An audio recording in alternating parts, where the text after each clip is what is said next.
কাজ করেছেন তা সচরাচর সেভাবে চোখে পড়ে না। নিজের আস্ত 4 চাকা গাড়িকে তিনি রূপান্তরিত করেছেন একটি খাবারের দোকানে। পূর্ব বর্ধমান জেলার দাইহাট মালডাঙ্গা রাস্তার উপর দিয়ে গেলেই কামাল এবং জামরার মধ্যবর্তী স্থানে চোখে পড়বে এই দোকান। রাস্তার ধারে একটি বট গাছের নিচে রয়েছে দোকানটি। তবে দূর থেকে দেখলে মনে হবে যেন কোনো 4 চাকা গাড়ি দাঁড়িয়ে আছে। দোকানের যিনি কর্ণধার তার নাম নব দাস।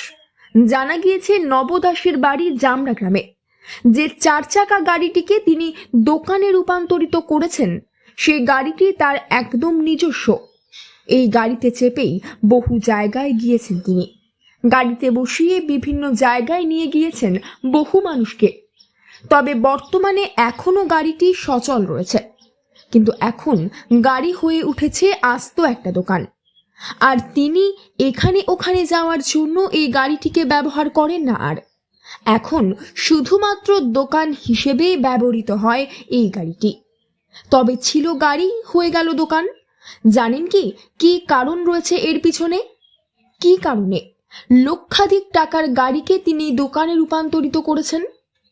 তাহলে চলুন এই প্রসঙ্গে নবদাস ঠিক কি জানাচ্ছেন দেখে নেওয়া যাক। উদ্দেশ্য একটাই, গাড়িটা ভাড়া হতো না। গাড়িটা বাড়িতে বসে থাকলে ট্যাক্স ইন্স্যুরেন্স লাগতো। ওইসব চিন্তা ভাবনা করে দেখলাম যে এখানে দোকানটা করলে ট্যাক্স ইন্স্যুরেন্স তো লাগবে না, বা এখানে দোকানটা করলে গাড়ি মানে যেভাবে চলতো তার চেয়ে মনে হয় এটা ভালো চলবে। এই উদ্দেশ্যেই দোকানটা করা। এর আগে আপনি কি করতেন? আগে গাড়ি চালাতাম। হঠাৎ করে যে গাড়ি আপনি চালাতেন সেই গাড়িটাকেই দোকানে পরিণত করলেন? হ্যাঁ, এই গাড়িটাই চালাতাম আমি। এই গাড়িটাই চালাতেন। ঠিক কি সমস্যা হতো আপনার গাড়ি চালাতে? হঠাৎ করে গাড়ির ব্যবসা থেকে দোকান খুলে নিলেন, গাড়িটাকে সমস্যা কিছু না, ভাড়া ছিল না তো একটা।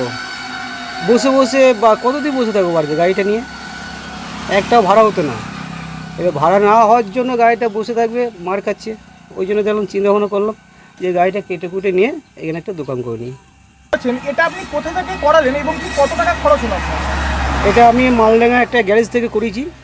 এটা খরচা আপনার 45,000 টাকা খরচা হয়েছে। অনেকে বলেছিল যে ফাঁকা মাঠে ব্যবসা করছিস, এখানে কি মানুষজন খাবে না এখানে দাঁড়াবে। কিন্তু আমি একটাই বুদ্ধি লাগিয়ে করেছিলাম কি, যে ফাঁকা মাঠে আমার এই রোডে প্রচুর গাড়ি চলে, আমার গ্রামের লোক না এলেও আমার গাড়ি 2-4টে এখানে দাঁড়াবে। এই উদ্দেশ্যে আমি দোকানটা ফাঁকা মাঠে এই বটতলা গোড়াটায় আমি বসে পড়েছি। গাড়ির ব্যবসা করতেন, আপনি বললেন যে সেরকম ভাবে ইনকাম হতো না। সেখান থেকে এই দোকান খুলে কি কিছু উপার্জন হচ্ছে আপনার? এইখান থেকে মোটামুটি যাই হচ্ছে, গাড়ির ব্যবসার চেয়ে অনেকটা ভালো, অনেক শান্তি আছে। বর্তমানে নববাবু এই গাড়িটি নিজে চালিয়ে নিয়ে রাস্তার ধারে বটতলায় এসে দোকান খোলেন, আবার রাত্রিবেলা দোকান নিয়ে বাড়ি ফিরে যান। দোকানের মধ্যে বসে একা হাতে পুরোটাই সামলান তিনি।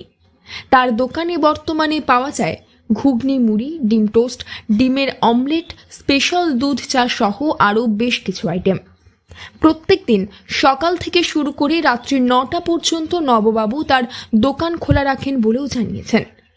একসময় দোকান খোলার সিদ্ধান্ত জানার পর স্থানীয় অনেকেই তাকে বলেছিল মাঝ রাস্তায় এভাবে তার ব্যবসা বেশি দিন চলবে না।